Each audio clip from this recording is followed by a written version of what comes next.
Good evening and welcome to Wisdom Walk Talk here on Black Hole Radio and my YouTube channel, Wisdom Walk 2 Self-Mastery.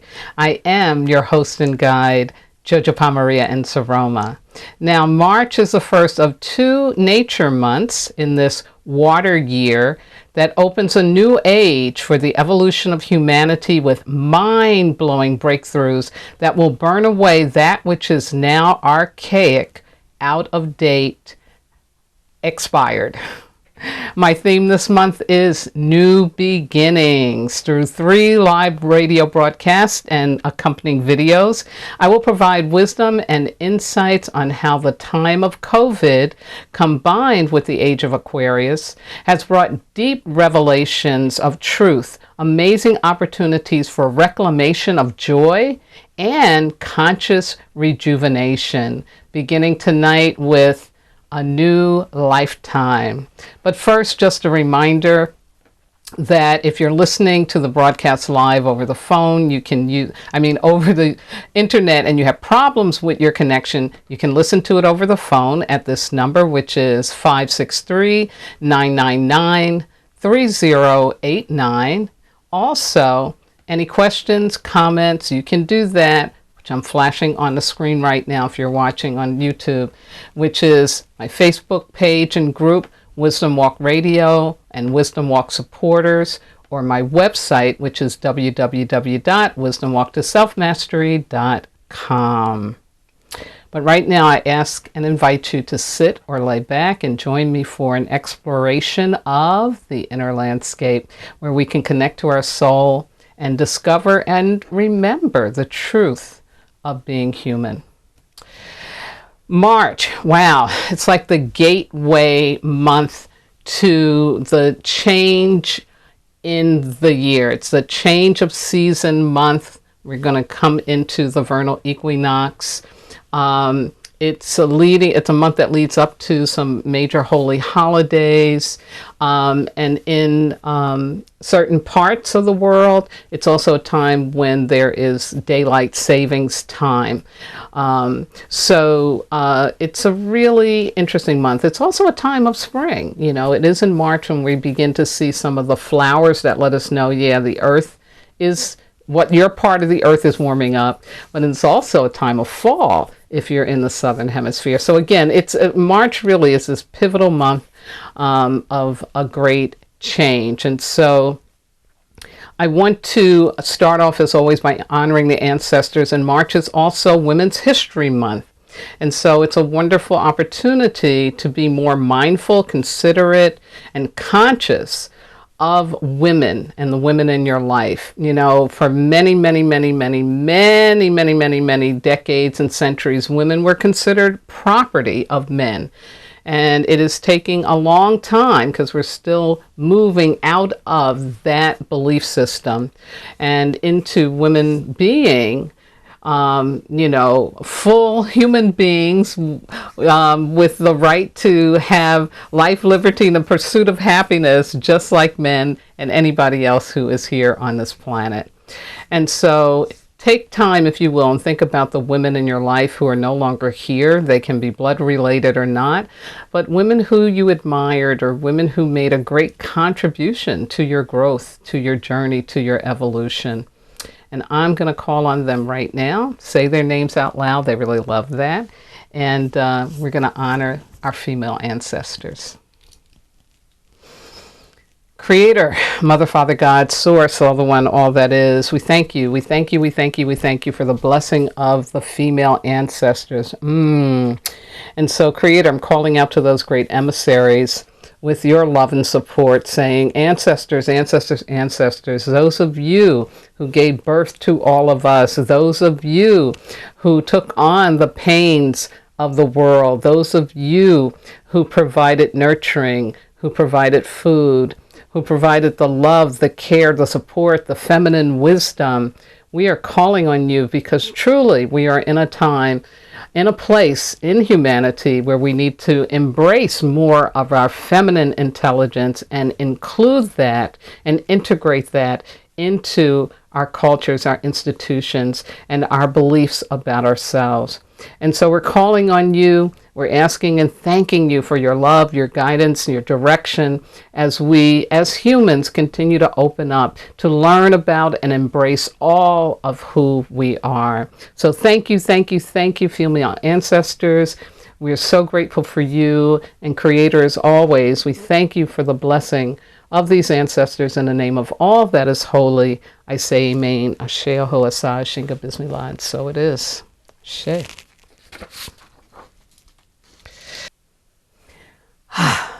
Okay, now going to move into the meat of the program for tonight, which is about a new lifetime. So my overview is I'm going to share what a new lifetime is and what it brings. I'm going to talk about why we need this opportunity as human beings. And then, of course, I'm going to give you a contemplative exercise for opening up to a new lifetime.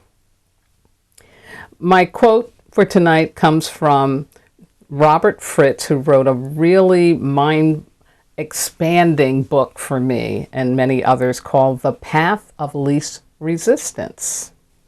And Robert says in this chapter where he talks about transcendence, the other life-building principle is transcendence. We can transcend the consequences we have put into motion. Cause and effect are suspended. Past actions do not become manifested in future outcomes. The past, no matter what it has been, is no longer a dynamic that must play itself out. Not only do we recognize the past is over, it is no longer at issue. We are able to recreate our lives anew. Yes.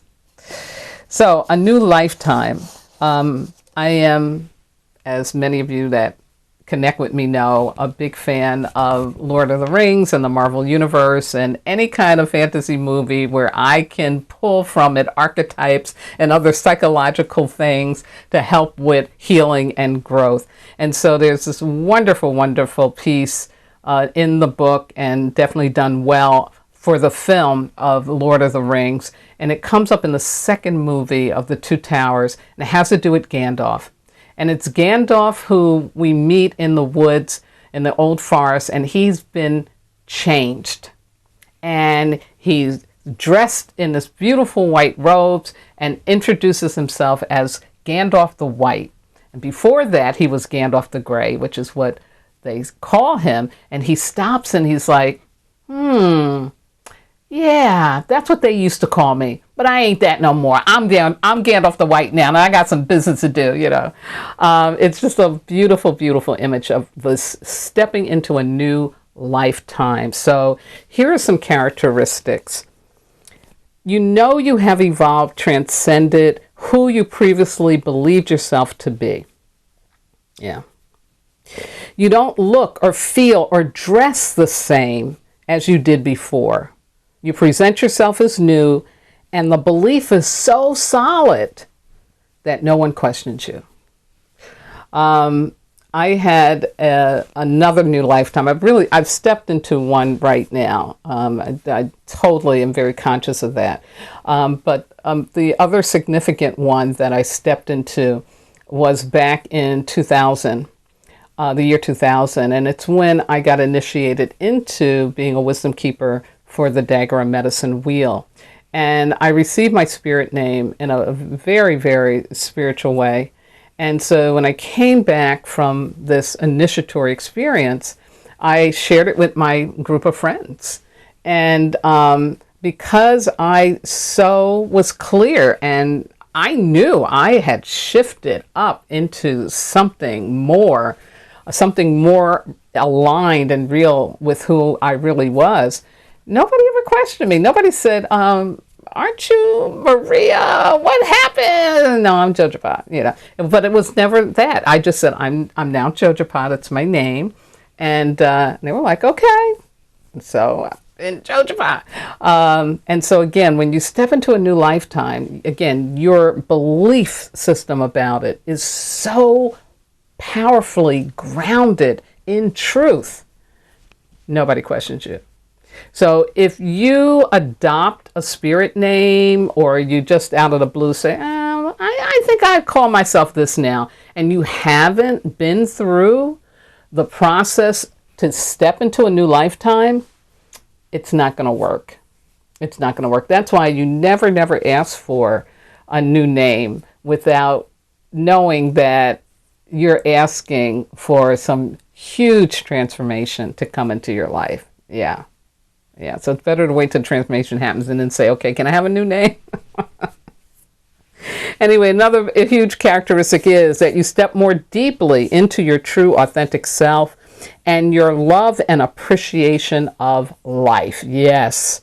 I had, before 2000, definitely been dealing with bouts of depression. It was even chronic depression, which means I could function and, put on a good face. But when I was alone, I was really sad. I was really sad. I wasn't happy. I didn't feel fulfilled. But when I had been doing my work, and so I'd been doing my work solidly for a good 3 years, like really on it, really concentrated. And my work was what? To heal from the past, to heal from the pain of the past. And so when 2000 came around, I was really ready for this shift. And when I had my shift, I really began to like my life. I became so excited that it was never about I'm depressed. It might be I'm tired, I did too much, but it was never, ever back to what I had previously experienced of being in chronic depression. So really, really powerful. Another characteristic of stepping into a new lifetime is that you're no longer energetically bound. I think this is a really important piece, and this is what it says in the quote I just shared with you. You're no longer energetically bound to the pain and suffering of the past, to the core wound beliefs, to ancestral wounds and trauma. Yeah, really, really powerful. It's like cut. It's no longer there. Now, does that mean you forget about it? No, you don't forget about it. But it's like it's no longer running your life. You're no longer reliving or recreating what your ancestors went through that was painful and suffering. It's like you dropped it. It's gone.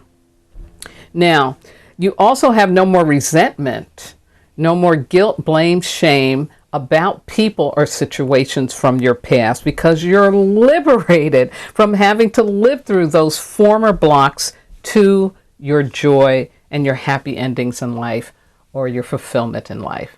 Yeah. Really, really, really powerful. And then last but not least, the characteristic that I've experienced is that you have clarity and easily attract and get support for living on purpose and living at the next level of your purpose. Yeah. It's just a clarity. In 2000, I had clarity, really, really, really clear. And right now, until I'm moving into that phase of a great clarity for my next level of purpose. So why do we need new lifetimes? Why do we need to step into this newness? There's 3 important reasons, I think. The first one is that everyone is given a core wound to heal as part of your sacred contract, okay? We're all given that. So that means that we are supposed to be going on a journey to become something more, because your core wound, and it usually is associated with some form of trauma, it splinters you. Okay, it fractures the truth of who you are. So you may have some pieces of it, but these other pieces you might not be able to access because you're living out of the belief system of the core wound. So, and my next book is about. So, secondly, when you commit to healing, growing, evolving, you need to experience the results of your hard work. Yeah. So that's what stepping into a new lifetime is. Like I said, I had started in 97, and by 2000, it was time for me to get the results of the hard work that I had done. And then thirdly, your ability to be conscious of your growth and development inspires others, which is essential for human evolution. I don't know if you've ever heard of the 100th monkey theory, where monkeys on a certain island were shown how to wash their bananas before they ate them. And on another island, they weren't shown that. But the ones on the island that did it, like first it was one that did it, next day it was 5, and soon it was 100 of them that were doing it. And so when they checked on the other island, those monkeys had started to do it too. So it's that energetic power of shifting up, growing up, healing up.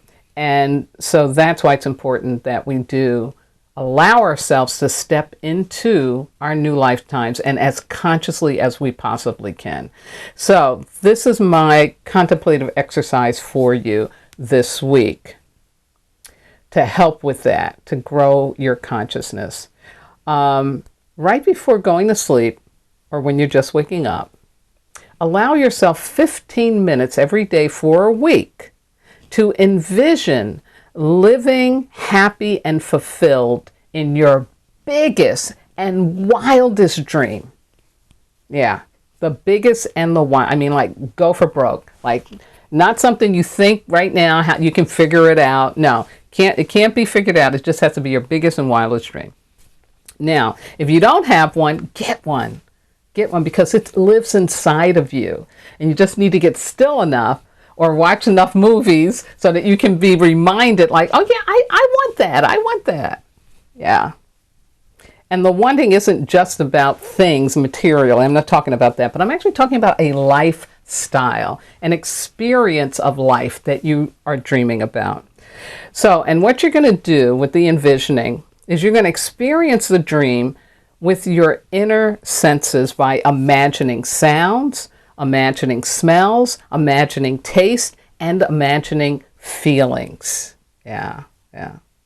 So try that out, because when we begin to put our attention on where it is we want to go, that's when the universe can bring us the support for that to happen. Yeah.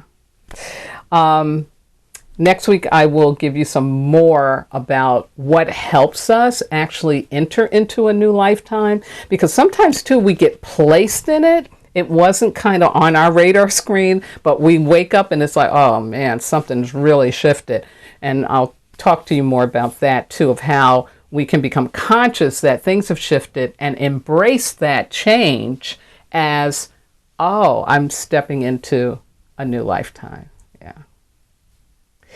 My Sara saying for this week is, failure is impossible. It is an illusion.